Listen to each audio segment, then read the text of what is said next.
इस वीडियो में हम लोग बात करेंगे कि कैसे अगर आप सीयूईटी के एस्पिरेंट है तो एक बेस्ट डोमेन कॉम्बिनेशन सेलेक्ट कर सकते हैं। बहुत सारे बच्चों की ये क्वेरी थी and this video is specifically for the arts student, क्योंकि बहुत सारी चीजें जो मैं इस वीडियो में बताने वाला हूँ वो आर्ट्स के स्टूडेंट के पर्सपेक्टिव से बताऊंगा। तो अगर आप आर्ट्स के स्टूडेंट है तो वो ये वीडियो आपके लिए ही बनी है। Make sure you watch the video till then, क्योंकि इस वीडियो के अंत तक आपको अपना एक आइडियल कॉम्बिनेशन मिल जाएगा। इस वीडियो के दौरान मैंने और भी बहुत सारी जो मिथ्स है सीयूईटी से रिलेटेड कि क्या मुझे जनरल टेस्ट देना चाहिए या नहीं देना चाहिए, क्या लैंग्वेज और मीडियम सेम हो सकते हैं, इन सब पे बात की है। So this video will be a one shot for all the CUET queries regarding domain selection and subject selection. And इसके अलावा if you are a CUET aspirant, make sure you hit the subscribe button, क्योंकि हमारे channel पे न केवल genuine information दी जाती है बल्कि सीयूईटी की प्रिपरेशन भी जल्दी हम लोग शुरू कराएंगे। And if you are arts student, नीचे हमने डिस्क्रिप्शन बॉक्स में कुछ लिंक शेयर किए जिसमें वन शॉट्स के लिंक है, इंपॉर्टेंट क्वेश्चंस के लिंक है, नोट्स के लिंक है। Please have a look on them and let's get started with the video. Coming to the laptop screen. So now coming to the laptop screen, and जैसा कि मैंने बता दिया है कि ये जो वीडियो है वो आर्ट्स स्टूडेंट्स के लिए स्पेसिफिक होने वाली है। तो जो नॉन आर्ट्स के स्टूडेंट हैं उनको हो सकता है इससे ज़्यादा मदद ना मिले, लेकिन जो आर्ट्स बैकग्राउंड के, ह्यूमैनिटीज़ बैकग्राउंड के, उनको तो वीडियो शुरू से लेके अंत तक दिखनी चाहिए, ताकि उनके डोमेन सब्जेक्ट्स के कॉम्बिनेशन में या इवन किसी भी सब्जेक्ट्स के कॉम्बिनेशन में क्या जीटी लेना है या नहीं लेना, इन सब के लिए वो मददगार साबित होगा। एंड इससे पहले सीयूटी के ऊपर हमने 2 वीडियोस ऑलरेडी रिलीज किए हैं, जैसे कि सीयूटी क्या है उसके बारे में कंप्लीट इन्फॉर्मेशन, एंड सेकंड जो कि मेरे हिसाब से बहुत इंपॉर्टेंट है, सीयूटी के फॉर्म फिलिंग के ऊपर थोड़ी सी वीडियो बड़ी है बट जितनी भी चीज़ें उसमें आ सकती है उसको हमने कॉमोडेट किया ताकि कन्फ्यूजन का जो है कोई स्कोप ना रहे। Now getting started with the video. जैसा कि मैंने बताया कि जो डोमेन स्पेसिफिक सब्जेक्ट के कॉम्बिनेशन का जहाँ तक विषय है तो ये 3 स्टेप प्रोसेस है, जिसमें कि सबसे पहला स्टेप आता है और ये सबसे बेसिक स्टेप है कि नो अबाउट द सब्जेक्ट्स। ये चीज आप में से बहुत सारे लोगों को मालूम होगी कि सीयूटी में कौन कौन से सब्जेक्ट्स के एग्जामिनेशन हमें देने पड़ते हैं, बट फिर भी क्विकली एक बार हम लोग रिमाइंड कर लेते हैं। तो जितने भी सब्जेक्ट्स हैं आपके सीयूटी के उनको 3 कैटेगरी में बांटा गया है, language, domain and general test. यहाँ पे मैं बहुत सारी मिथ्स को क्लियर करूंगा कि सर क्या लैंग्वेज और मीडियम एक ही होगा, क्या हमें जनरल टेस्ट देना चाहिए नहीं देना चाहिए, हमें डोमेन कितना लेना चाहिए, सारी चीजें इस वीडियो के दौरान आपकी क्लियर हो जाएंगी। सबसे पहले अगर लैंग्वेज की बात करें तो 30+ लैंग्वेजेस के ऑप्शंस आपके सामने अवेलेबल है, जिनको कि 2 कैटेगरी में बांटा गया है, A1 और A2। यहाँ पे आप देख सकते हो A1 के अंदर ये जो 1A है या A1 है, बात एक ही है। A1 के अंदर ये लैंग्वेजेस हो गए और A2 यानी कि 1B के अंदर ये लैंग्वेजेस हो गए। फर्क क्या है दोनों में कि A1 में जितने भी देसी लैंग्वेजेस हैं वो सारे हैं आपके, और A2 में मैक्सिमम आपके फॉरेन लैंग्वेज है। तो A2 के जो लैंग्वेज है उनका काम आपको तब तक नहीं लेना है, उनको आपको सब्जेक्ट कॉम्बिनेशन में तब तक नहीं डालना है जब तक कि आप उनमें बहुत माहिर ना हो, आपने प्रॉपर उसकी एकेडमिक एजुकेशन ना ली हो। अगर आपने इन सब की एकेडमिक एजुकेशन नहीं ली है तो इसको आप ऐसे ही कट कर दो, आपका काम A1 के लैंग्वेजेस से हो जाएगा। और A1 के लैंग्वेजेस की एक खास बात ये भी है कि ये जो 13 लैंग्वेज है, Hindi, English, Assamese, Bengali etcetera, इनको आप लैंग्वेज के तौर पे तो ले ही सकते हो बल्कि अपने एग्जाम के मीडियम के तौर पे भी ले सकते हो। फॉर एग्जांपल आपने कहा कि मैंने पूरी जो स्कूल लाइफ है उसमें इंग्लिश में पढ़ाई की है, ठीक है, इंग्लिश लिटरेचर पढ़ा हुआ है, तो आप इंग्लिश एज अ लैंग्वेज ले लोगे। लेकिन आप हो बंगाली बैकग्राउंड से और आप चाहते हो कि इंग्लिश मैंने हालांकि पढ़ा हुआ बट पेपर अगर मेरे साथ बंगाली में भी आ जाए ना तो सहूलियत हो जाएगी। तो आप अपने, और ऑब्वियसली अब इंग्लिश लैंग्वेज है उसका पेपर तो बंगाली में नहीं आएगा, बंगाली मीडियम किस में आप यूज कर सकते हो, या तो डोमेन के एग्जाम में या जनरल टेस्ट के एग्जाम में। तो उसमें आपका जो पेपर है वो बंगाली में भी आएगा और इंग्लिश में भी आएगा। इंग्लिश में इसलिए आएगा क्योंकि बाय डिफॉल्ट इंग्लिश सारों में ही है, आप कोई सा भी लैंग्वेज सेलेक्ट करो, कोई सा भी मीडियम सेलेक्ट करो अपने एग्जामिनेशन का, इंग्लिश तो आएगा ही आएगा। और केवल इंग्लिश सेलेक्ट करोगे तो केवल इंग्लिश आएगा। आपने हिंदी सेलेक्ट किया तो पेपर हिंदी में आएगा और इंग्लिश में भी आएगा। इसलिए जितने भी नॉर्थ इंडियन बैकग्राउंड के स्टूडेंट हैं उनको मैं कहूंगा कि आप as a medium Hindi select कर लो, क्योंकि बहुत बार वर्ड्स के वोकैबुलरी में अगर कंफ्यूज होगे तो वहां पे इंग्लिश हिंदी का मिलान करके आपकी चीजें आसान हो जाएंगी। तो that's all about the language. तो यहाँ पे एक मिथ क्लियर हो गया कि आपके एग्जाम का जो मीडियम है, डोमेन और जीटी के एग्जाम का जो मीडियम है और जो लैंग्वेज सब्जेक्ट है वो दोनों अलग अलग हो सकता है। ऐसा नहीं कि इंग्लिश एज अ लैंग्वेज आपने लिया है तो मीडियम भी इंग्लिश ही लेना पड़ेगा, या एसएमईज आपने एज अ लैंग्वेज ले लिया तो मीडियम भी आपको एसएमईज ही लेना पड़ेगा। This is not compulsion. इसके बाद जितने भी डोमेन सब्जेक्ट्स हैं, 27 के करीब डोमेन सब्जेक्ट्स हैं, वैसे तो किसी यूनिवर्सिटीज ने इसको कैटेगराइज नहीं किया एक्सेप्ट डीयू। उसके कैटेगराइजेशन का कारण भी है क्योंकि डीयू ही मैक्सिमम 3 डोमेन सब्जेक्ट्स की डिमांड कर रहा है। तो उसने जितने भी 27 सब्जेक्ट हैं, 27 सब्जेक्ट को 2 कैटेगरी में बांट दिया, B1 और B2। बी यानी कि चूंकि सेकंड कैटेगरी है लैंग्वेज के बाद तो B1 एंड B2, 2 कैटेगरी है तो B1 एंड B2। B1 में जितने भी कोर सब्जेक्ट है, मेन सब्जेक्ट है, जैसे physics, chemistry, mathematics, biology, history, geography, home science, political science, psychology, ये सारे आपके B1 में आ गए। और B2 में जितने भी ऐसे सब्जेक्ट जो मार्क्स बढ़ाने के लिए अमूमन लेते हैं लोग, जैसे एंटरप्रेन्योरशिप हो गया, फाइन आर्ट्स हो गया, पेंटिंग हो गया, परफॉर्मिंग आर्ट्स के सब्जेक्ट जैसे हिंदुस्तानी वोकल म्यूजिक हो गया, डांसिंग हो गया, मास कम्युनिकेशन हो गया, फिजिकल एजुकेशन हो गया, सारी चीजें चीज़ें आपकी B2 में आती है। तो B1 और B2 का क्या कॉन्सेप्ट है वो मैं आपको आगे बताऊंगा जब हम लोग डोमेन के सिलेक्शन की बात करेंगे। आप हालांकि यहाँ पे B1 और B2 का मतलब समझ लो, B1 में जितने भी कोर सब्जेक्ट है वो, और B2 में जितने भी एडिशनल सब्जेक्ट है वो। उसके बाद आपका जो दूसरा सब्जेक्ट है दैट इज जनरल टेस्ट, जो तीसरा है that is general test. General test में आपकी मैथमेटिक्स की चीज़ें होती है, और मैथमेटिक्स में जब मैं कहता हूँ एलिमेंट्री मैथमेटिक्स तो क्लास 8th के अंदर, क्लास 8th एंड उसके अंदर की ही मैथमेटिक्स आती है। पिछले साल जो बच्चों ने एग्जाम दिया तो उन्होंने यही बताया था, तो आपको घबराने की जरूरत नहीं कि क्या हमसे ट्रिग्नोमेट्री पूछ लेंगे या ज्योमेट्री के कॉन्सेप्ट पूछ लेंगे, ऐसा कभी नहीं होने वाला है। और स्टैटिक जीके रहेगा, करंट अफेयर बहुत बेसिक से रहेंगे। स्टैटिक में भी बेसिक चीज़ें होती है, पैराजम्बल वगैरह हो सकता है, रीजनिंग हो सकता है। तो जनरल टेस्ट आपको ऑप्ट करना चाहिए या नहीं करना चाहिए, मैंने बता दें कि पेपर ज़्यादा मुश्किल नहीं होता है। अब ऑप्ट करना चाहिए नहीं करना चाहिए उसको हम लोग अगले स्टेप में देखेंगे। तो पहला स्टेप आपने समझ लिया, नो अबाउट द सब्जेक्ट।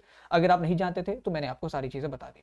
दूसरा स्टेप है, और जो कि सबसे क्रूशियल स्टेप है, कि आप सीयूटी के वेबसाइट पे जाते हो, जिसके लिंक मैंने डिस्क्रिप्शन बॉक्स में और पिन कमेंट में डाल दिए। वहाँ पे यूनिवर्सिटीज़ का एक सेक्शन है। यूनिवर्सिटीज़ में आप देखते हो कि जितनी भी यूनिवर्सिटीज़ है उसमें तकरीबन 8-9 ऐसी इंपॉर्टेंट यूनिवर्सिटीज़ है जिसमें सबको एडमिशन लेना होता है, और बाकी जितनी भी यूनिवर्सिटीज़ बच जा रही है ना, उन सब के जो क्राइटेरियाज है वो इन्हीं सबसे मिलते हैं। तो अगर आपने इनके क्राइटेरियाज को फुलफिल कर दिया, इनके एडमिशन क्राइटेरियाज को फुलफिल कर दिया, तो आप उनके लिए भी एलिजिबल ऑटोमेटिकली हो गए। और ये जो 8-9 यूनिवर्सिटीज़ है बड़ी इंपॉर्टेंट है, तो इनको हमने एक तरफ रख लिया और इन तीनों को कैटेगराइज कर दिया फिर इनके एलिजिबिलिटी क्राइटेरिया पर। क्योंकि इन 8-9 यूनिवर्सिटीज़ में से, जिसमें DU है, BHU है, जामिया है, अलीगढ़ है, Jamia has recently opted for CUET, and उन्होंने कुछ कुछ कोर्सेज के लिए, जैसे 2022 में कुछ कुछ कोर्सेज के लिए CUET के जरिए एडमिशन लिया था, वैसे इस साल भी लेंगे। और बाकी इनके ज़्यादातर कोर्सेज के लिए जामिया के अलग से एंट्रांस कंडक्ट कराया जाता है, उसकी भी इन्फॉर्मेशन मैं दे दूंगा। तो जितने भी ऐसे एंट्रांस रिलेटेड और CUET रिलेटेड जेन्युइन इन्फॉर्मेशन है, our channel blade educatable will be constantly providing you, so make sure you hit the subscribe button. Jamia के बाद अलीगढ़ है, हैदराबाद है, विश्व भारती है, टेस है, इलाहाबाद है, JNU है। These all are basically the most sought out universities। तो इनमें से कुछ यूनिवर्सिटीज ऐसी हैं जिन्होंने केवल लैंग्वेज और जनरल टेस्ट की डिमांड की कि हमें बच्चों से केवल उनकी लैंग्वेज की जानकारी लेनी है और जनरल टेस्ट के बारे में पता करना है कि वो कैसे हैं, क्वांट्स में कैसे हैं और एप्टीट्यूड में बेसिकली कैसे हैं। तो ऐसी यूनिवर्सिटीज तादाद में ज़्यादा है। BHU है, हैदराबाद है, टेस है, JNU है, अलीगढ़ है। इन सब को आपके लैंग्वेज और जनरल टेस्ट के स्कोर से मतलब है, डोमेन से इनको कोई फर्क नहीं पड़ता है। तो अगर आप जनरल टेस्ट ले लेते हो तो आप इन सब के लिए एलिजिबल हो जाओगे। अब यहाँ पे एक चीज समझो, अगर आप जनरल टेस्ट नहीं लेते हो तो ये जो 5 यूनिवर्सिटीज है वो तो आपके हाथ से गई ही गई। अगर आप आर्ट्स के स्टूडेंट हो तो आपके पास थोड़ा सा जो ऑप्शन है यूनिवर्सिटीज में कम है, बहुत सारे यूनिवर्सिटीज में आर्ट्स के बहुत सारे कोर्सेज नहीं है, ठीक है। तो आप अगर जनरल टेस्ट लेते हो तो आप इन सब के लिए तो एलिजिबल हो ही गए। और एक चीज देखो, बहुत सारे बच्चे जनरल टेस्ट ये सोच के भी इग्नोर कर देंगे या ऑप्ट आउट नहीं करेंगे कि ये थोड़ा सा भारी है, हमारी प्रिपरेशन नहीं हुई है, तो आपका कंपटीशन ऐसे ही कम हो गया। अनफॉर्चुनेटली जो बच्चे डर गए उन्होंने आपका कंपटीशन कम कर दिया। तो अब आपका कंपटीशन ऑलरेडी कम है, उसमें अगर आप जनरल टेस्ट की थोड़ी बहुत भी तैयारी करते हो, अगर तैयारी नहीं भी है तो आप एग्जाम देने चले जाओ। जो भी स्कोर आएगा बाद में देख सकते हैं कि क्या उस पर डिजायर्ड रिजल्ट मिल सकते हैं, क्या उस पर कुछ यूनिवर्सिटी में मिल सकते हैं, कुछ भी बैकअप तो तैयार हो जाएगा ना। So general test is a good option, क्योंकि आप देख सकते हो यहाँ पे 5 यूनिवर्सिटीज उसके स्कोर को कंसिडर करेंगे। सो इट इज रिकमेंडेड कि आप उसे ले लो। इसके बाद कुछ यूनिवर्सिटीज है जिन्होंने लैंग्वेज और डोमेन की डिमांड की है। इसमें 2 यूनिवर्सिटीज बहुत इंपॉर्टेंट है, DU एंड इलाहाबाद यूनिवर्सिटी। यहाँ पे मैं एक चीज और क्लियर करूंगा कि DU के कुछ कोर्सेज जैसे मास कम्युनिकेशन, मैनेजमेंट साइंसेस, इन सब के लिए आपको जनरल टेस्ट की रिक्वायरमेंट होती है अगर आप आर्ट्स बैकग्राउंड से हैं तो।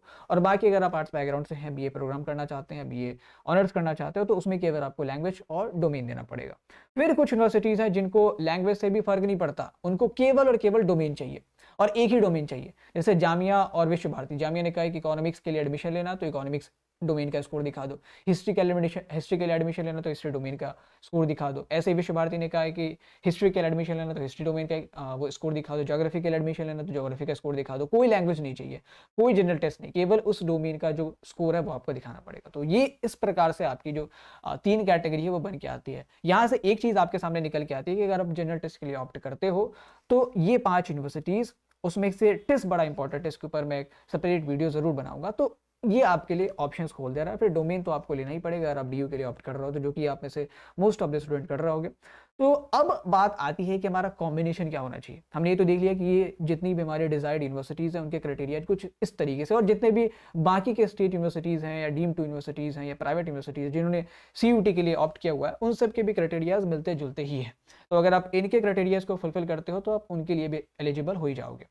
तीसरा जो स्टेप है that is to frame the combination, कि अब हमें कॉम्बिनेशन फ्रेम करना। मैंने कह दिया कि आपने अगर इन 8-9 यूनिवर्सिटीज के लिए अपना कॉम्बिनेशन फ्रेम कर दिया है तो सबके लिए आप ऑटोमेटिकली एलिजिबल हो ही जाओगे। So there is no compulsion. और मैंने ये भी कहा था कि फॉर्म भरते वक्त आप सारी यूनिवर्सिटीज और सारे कोर्सेज को सेलेक्ट कर दो। ऐसा नहीं कि गलती से आपने साइंस के कोर्स को सेलेक्ट कर दिया तो आपका फॉर्म ही रिजेक्ट हो जाएगा, ऐसा कुछ भी नहीं होता। आपको जिसमें एडमिशन लेना उसमें आप एडमिशन लोगे यहाँ पे, लेकिन कुछ भी मत छोड़ो। तो जितने भी आर्ट्स स्टूडेंट है बेसिकली उनको 2 कोर्सेज को टारगेट करना होता है, ठीक है, चाहे किसी भी यूनिवर्सिटीज को टारगेट कर रहा हो, एक बी ऑनर्स प्रोग्राम और इसके अलावा जितने भी कोर्सेज हैं उनके लिए इस टाइप के कॉम्बिनेशन आपके काम कर जाएंगे। और दूसरा है आपका BLLB, ठीक है, जो कि कुछ यूनिवर्सिटीज में अवेलेबल है, जैसे इलाहाबाद हो गया या BHU हो गया, बट इसको भी लोग कंसिडरेशन में लेते हैं। मास कॉम की भी जहां तक बात है तो उसके बारे में भी बता दूंगा। तो बेसिकली ये 2 कैटेगरीज बहुत पॉपुलर है, बी ऑनर्स प्रोग्राम, क्योंकि बहुत ज्यादा जो यूनिवर्सिटीज है वो ये ऑफर करवाती है। इसमें 3 कॉम्बिनेशन आपके बनते हैं। पहला कॉम्बिनेशन जो है वो आपका तब बनता है जब आपके पास कोई music, fine arts, physical education जैसा कोई ऐसा सब्जेक्ट नहीं है जिसमें थ्योरी ज्यादा नहीं होती है, ठीक है, प्रैक्टिकल ज़्यादा होता है। तो अगर आपके पास ऐसा सब्जेक्ट नहीं है तो आपका कॉम्बिनेशन कैसा होना चाहिए? सबसे पहले आपको एक लैंग्वेज लेना पड़ेगा, तो आप इंग्लिश या हिंदी में से एक लैंग्वेज ले सकते हो। यहाँ पे आप ये कोशिश करना कि उसी लैंग्वेज को लो जो आपने पढ़ा हुआ है 12th में, क्योंकि DU ने कहा है कि लैंग्वेज और डोमेन वही होनी चाहिए जो आपने 12th में पढ़ा हुआ है। तो अगर आप इंग्लिश मीडियम से हो तो इंग्लिश ले लो, अगर आप हिंदी मीडियम से हो तो हिंदी ले लो, इंग्लिश या हिंदी।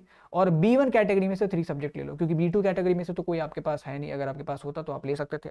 अच्छा, वो चीज़ आपकी 12th में पढ़ी होनी चाहिए, ठीक है, वो चीज़ आपकी 12th में पढ़ी होनी चाहिए। देखो इलाहाबाद और बाकी जैसे विश्व भारती है, जामिया वगैरह, जिनको भी डोमेन से मतलब, उन्होंने ये क्लैरिफाई नहीं किया है कि हमें वही सब्जेक्ट चाहिए जो 12th में आपने पढ़ा है, DU को बस चाहिए। बट चूंकि आप जिन सब्जेक्ट्स को आपने 12th में पढ़ा है, प्रिपेयर भी तो आप आसानी से उसी को कर सकते हो। अब ऐसा तो नहीं कि आपने फिजिक्स पढ़ा हुआ है और आप कहोगे कि मैं इकोनॉमिक्स की प्रिपरेशन करके मैं फिर वहाँ जामिया में एडमिशन ले लूंगा। That is practically not possible, आसान नहीं है ये चीज़। अगर आपको इतना ही इंटरेस्ट है then you can go for that, but generally बच्चे नहीं कर पाते हैं। तो आप अपना ही जो 12th में आपने पढ़ा है उसी के डोमेन को सेलेक्ट करो एंड उसी में आपके सारे हो जाते हैं। फॉर एग्जाम्पल आप अपने पॉलिटिकल साइंस, हिस्ट्री और इकोनॉमिक्स की पढ़ाई की है, तो हिस्ट्री और इकोनॉमिक्स एज ए डोमेन लेके आप विश्व भारती और जामिया के लिए एलिजिबल हो गए। ये 3 डोमेन लेके आप इलाहाबाद और DU के लिए एलिजिबल हो गए। तो आपने जो चीज़ें पढ़ी है ना उसी को एज ए डोमेन लेके आप सबके लिए एलिजिबल हो जाते हो। तो B1 के ऐसे सब्जेक्ट लो, 3 सब्जेक्ट मैक्सिमम, ठीक है, 3 सब्जेक्ट मैक्सिमम, जो कि आपने 3 सब्जेक्ट तो लेना ही पड़ेगा मैक्सिमम और मिनिमम भी। DU को रिक्वायरमेंट भी 3 की है और 3 से ज़्यादा की रिक्वायरमेंट किसी को है भी नहीं, तो ज़्यादा हमें डोमेन की जो लिस्ट है वो बढ़ानी नहीं है। तो ये B1 से लिया, उसके बाद GT ले लिया। GT लेने का कारण मैं बता दूं, BHU को ऑप्ट करना चाहते हैं which is a very good alternative. अब DU और BHU में से बढ़िया कौन है इसके ऊपर मैं अलग से एक वीडियो बनाऊंगा, अगर आप लोग चाहते हो तो कमेंट बॉक्स में डिमांड कर दो।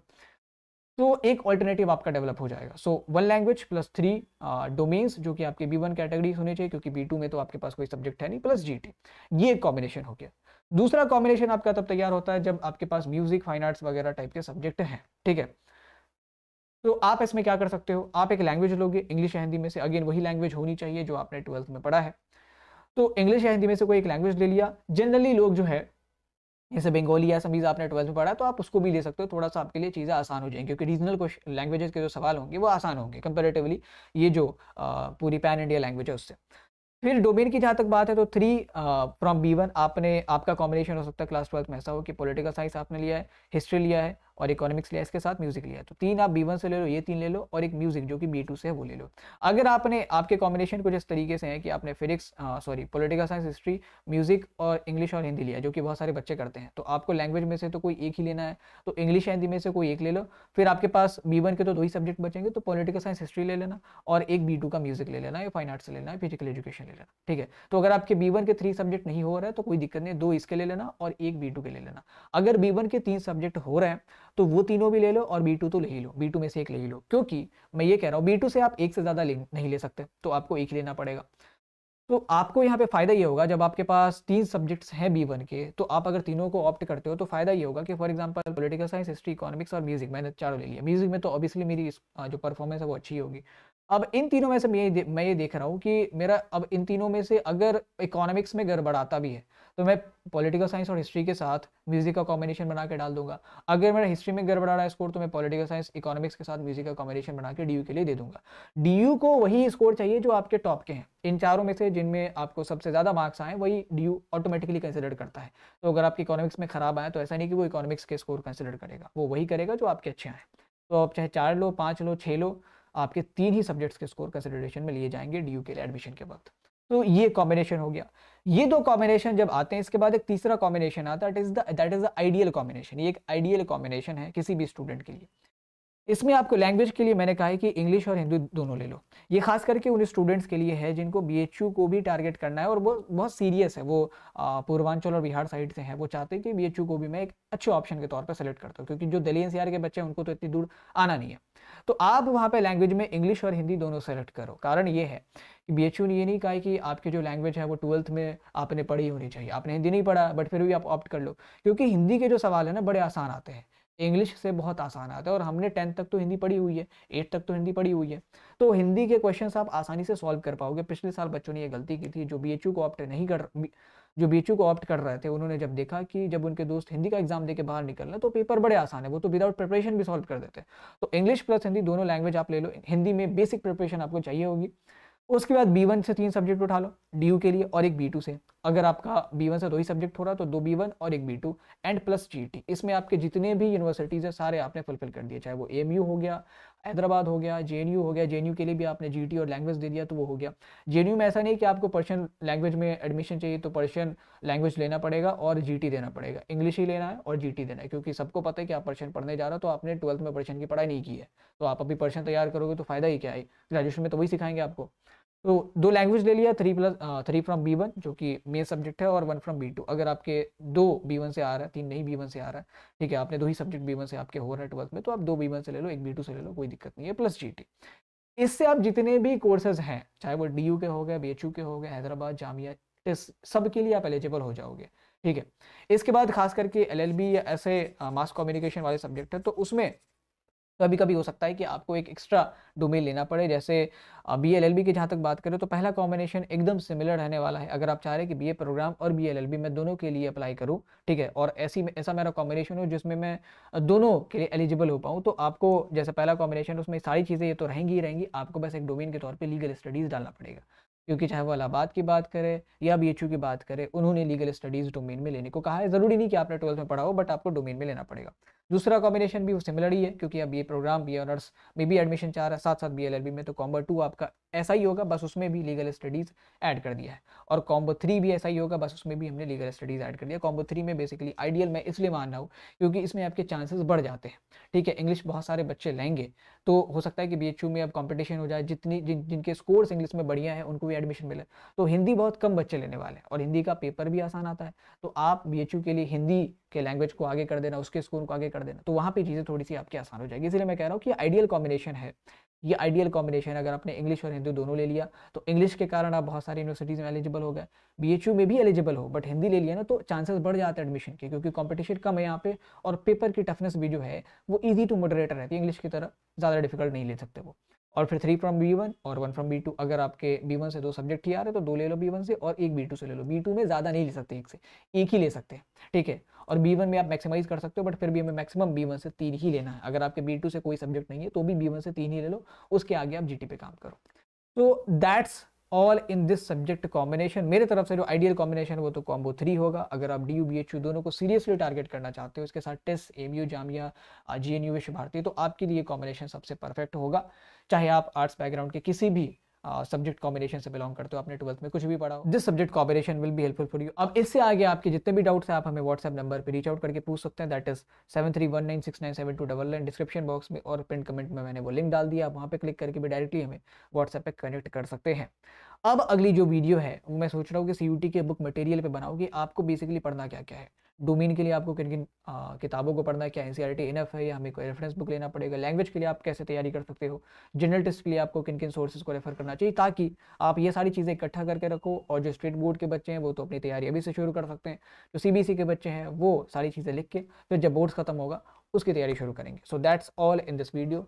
होप कि ये वीडियो आपके लिए हेल्पफुल रहा होगा एंड मेक श्योर आप इस वीडियो को अपने दोस्तों को भी शेयर करें, क्योंकि ये जो डोमेन कॉम्बिनेशन की प्रॉब्लम है, डोमेन सिलेक्शन की प्रॉब्लम है, ये बहुत बच्चे इससे जूझ रहे हैं एंड सारे लोग बहुत कंफ्यूजिंग, बहुत ही डिस्ट्रैक्टिंग वीडियो बना रहा है। So that's why I am constantly asking you कि make sure you hit the subscribe button if you want such a genuine information on CUT। And अगर आप आर्ट्स के स्टूडेंट हैं, make sure you watch our one shots, our important question series, quick revision series and other video जो कि हमारे playlist में available है। History के हैं, पोल साइंस के हैं, ज्योग्राफी के हैं, साइकोलॉजी के हैं, सोशियोलॉजी के हैं। Watch all the videos, I think they will be helpful to you. Thank you for watching. Have a great day.